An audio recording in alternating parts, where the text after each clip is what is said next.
राधे राधे प्रिय भक्तों, स्वागत है आप सभी का आज की नई वीडियो में। इस वीडियो में हम लड्डू गोपाल जी के बारे में बात करेंगे। लड्डू गोपाल जी, हाँ सही सुना आपने। भगवान श्री कृष्ण के बाल स्वरूप जो अपनी नटखट लीलाओं से अपने भक्तों को अपने अस्तित्व का अनुभव करवाते रहते हैं।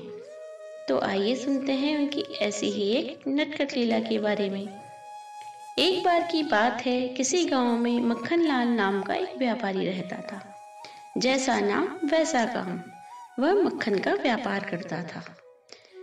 स्वभाव से बड़ा ही कंजूस था, लेकिन मेहनती और ईमानदार। उसके मक्खन के लिए लोग दूर दूर से आते थे। एक दिन उसकी दुकान पर उसका जीजा और बहन आए। वे सीधे वृंदावन से आए थे। वे लड्डू गोपाल के भक्त थे। वे लड्डू गोपाल जी का एक स्वरूप मक्खन लाल के लिए भी ले आए और आकर उससे बोले कि इनको घर लेकर जाना और इनकी प्राण प्रतिष्ठा करके पूजा करना। मक्खन लाल बहुत ही कंजूस प्रवृत्ति का था। उसने सोचा कि अगर इनको घर ले जाऊंगा तो पत्नी इनके श्रृंगार और पूजा पर बहुत खर्चा करेगी। यह सोचकर उसने अपनी बहन से कहा, इन्हें मैं यहीं रखूंगा। बहन बोली कि ठीक है, तो जब दुकान पर आया करेगा तो लड्डू गोपाल को दुकान से ही थोड़ा सा मक्खन निकालकर भोग लगा दिया करना। यह सुनकर मक्खन लाल थोड़ा सा हैरान हो गया कि अब इसके लिए भी मुझे मक्खन निकालना पड़ेगा। फिर भी उसने अपनी बहन और जीजा को हाँ कह दिया। अगले दिन जब दुकान पर आया तो उसे याद था कि मक्खन का भोग लगाना है, लेकिन वह कहता है कोई बात नहीं, अभी कल ही तो आए हैं, एक दो दिन में लगा दूंगा। उसने कहा, गोपाला अभी तो तू खाकर आया होगा, मैं 2 दिन बाद तुझे भोग लगा दूंगा। ऐसा कहते कहते उसे 2 हफ्ते बीत गए। वह रोज लड्डू गोपाल जी से यही बात कहता था, पर वह नादान क्या समझे कि जिसे वह मूर्ति समझ रहा था वो तो हमारे प्यारे कान्हा जी थे। अब कान्हा जी को मन में आया कि इसके साथ एक लीला करनी चाहिए।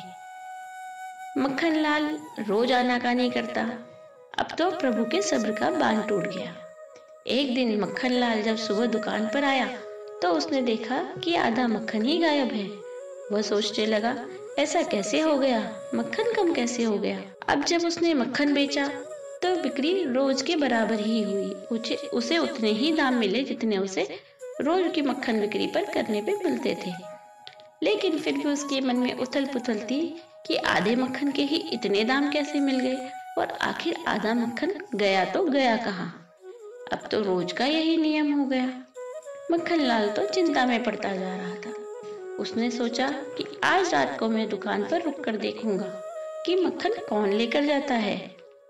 उस दिन वह दुकान पर ही रुक गया और आधी रात को देखता है कि भगवान श्री कृष्ण एक बालक के रूप में मटके के पास बैठे हुए हैं और बैठकर दोनों हाथों से मक्खन खा रहे हैं। यह दृश्य देखकर मक्खन लाल तो हैरान ही रह गया।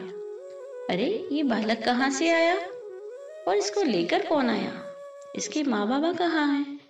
यह तो दोनों हाथ से मक्खन खा रहा है और जैसे इसकी ही दुकान हो। यह सोच सोचकर उसे बहुत गुस्सा आ रहा था।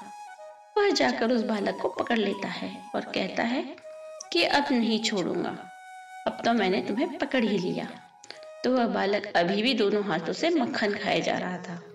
उस बालक ने कहा, हाँ हाँ छोड़ना मत बिल्कुल भी। मक्खन लाल सोचता है, इतना हठी बालक, यह तो डर भी नहीं रहा, जरूर इसके साथ कोई ना कोई आया है, मैं उसे देख कर आता हूँ। यह सोचकर वह इधर उधर देखने लगा। वापस आकर देखता है तो बालक गायब हो चुका था। अब तो मक्खन लाल को बड़ी हैरानी हुई। एकदम से बालक कहाँ चला गया, सोच विचार करके वहीं बैठ गया। अगले दिन उसके घर उसके जीजा और बहन आए तो उसने सारी बात उन्हें बताई कि मेरी दुकान से तो आधा मक्खन रोज ही गायब हो जाता है।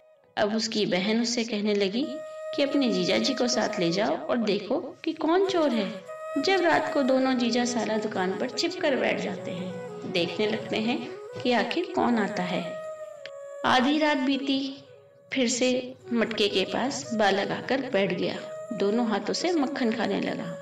तभी वे दोनों उस बालक को पकड़ लेते हैं और कहते हैं, कौन हो तुम, कहाँ से आए हो और मक्खन क्यों खा रहे हो? वह बालक बोला, मैं तो वृंदावन से इसकी दुकान पर मक्खन खाने आया हूँ और तुम लोग मक्खन खाने नहीं दे रहे। तो जीजा और साला एक दूसरे का मुंह देखने लगते हैं। इतना छोटा सा बालक वृंदावन से केवल मक्खन चोरी करने के लिए आया है। तो वह पूछते हैं, तेरे मैया बाबा कहाँ हैं? उसने कहा, वे तो वृंदावन में ही हैं, मैं तो यहाँ मक्खन खाने के लिए आया हूँ। मक्खन लाल कहता है, मक्खन तू खा जाएगा तो मैं बेचूंगा क्या, मेरा तो घाटा हो जाएगा। वह कहता है, मक्खन लाल, तुम इतने दिन से मक्खन बेच रहे हो, क्या तुम्हें कभी घाटा हुआ है? तुम्हें तो उतने ही पैसे मिल रहे हैं। मक्खन लाल के मन में विचार आता है, बात तो बालक की सही है, ये कैसे हो रहा है? मक्खन लाल अपने जीजाजी से कहता है कि इसे पकड़ के रखिए, मैं देखता हूँ कि इसके साथ कौन आता है। वह इधर उधर नजर दौड़ाता है पर कोई उसे दिखाई नहीं देता है। वह बाहर जाकर देखता है तो भी उसे कोई दिखाई नहीं देता है। जब वह लौट कर आता है तो देखता है कि बालक वहां नहीं है। अपने जीजाजी से पूछता है कि बालक कहाँ गया? तो वे कहते हैं, मुझे पता ही नहीं चला कि वो मेरे हाथों से कहाँ चला गया। तभी उनका ध्यान लड्डू गोपाल के मुख पर पड़ता है, जिनके मुख पर बहुत सारा मक्खन लगा था। यह देखकर दोनों हैरान रह जाते हैं कि अरे, यह तो लड्डू गोपाल जी की ही लीला है, जो यहाँ आकर मक्खन खाते थे। दोनों जीजा साला गदगद हो उठते हैं कि लड्डू गोपाल जी ने साक्षात हमारे मक्खन का भोग लगाया। अब जीजा जी मक्खन लाल से कहते हैं, मैंने तुम्हें कहा था ना कि इनको रोज एक कटोरी मक्खन का भोग लगा दिया करो, पर तुमने सुना ही नहीं। देखो, वह अपना हिस्सा अपने आप ही लेने आ गए। मक्खन लाल कहने लगा कि अरे, मैं तो इन्हें केवल एक मूर्ति ही समझ रहा था, मुझे तो इनकी ऐसी लीलाओं के बारे में पता ही नहीं था। अब मैं रोज अपने हाथों से इन्हें मक्खन का भोग लगाया करूंगा, रोज नियम से इनकी पूजा किया करूंगा। तो प्रिय भक्तों, कैसी लगी आपको ये कहानी? लड्डू गोपाल जी जिसे अपना मानते हैं, जिन्हें अब वे प्यार करते हैं, उन पर वे अपना हक जताते हैं और उनको जो चाहिए वह प्यार से नहीं तो हक से ले ही लेते हैं। मक्खन लाल ईमानदार था और मेहनती भी। चाहे वह कंजूस ही था, लेकिन उसके मक्खन की खुशबू में ईमानदारी और मेहनत की खुशबू थी। इसलिए लड्डू गोपाल जी स्वयं को रोक नहीं पाए और मक्खन लाल की दुकान पर खींचे चले आए। तो भक्तों, लड्डू गोपाल जी केवल और केवल भाव और प्रेम के भूखे हैं। उन्होंने ये स्वरूप धारण ही इसलिए किया है कि वे अपने भक्तों के आसपास रह सके और उनके साथ अपनी लीलाओं का आनंद ले सके।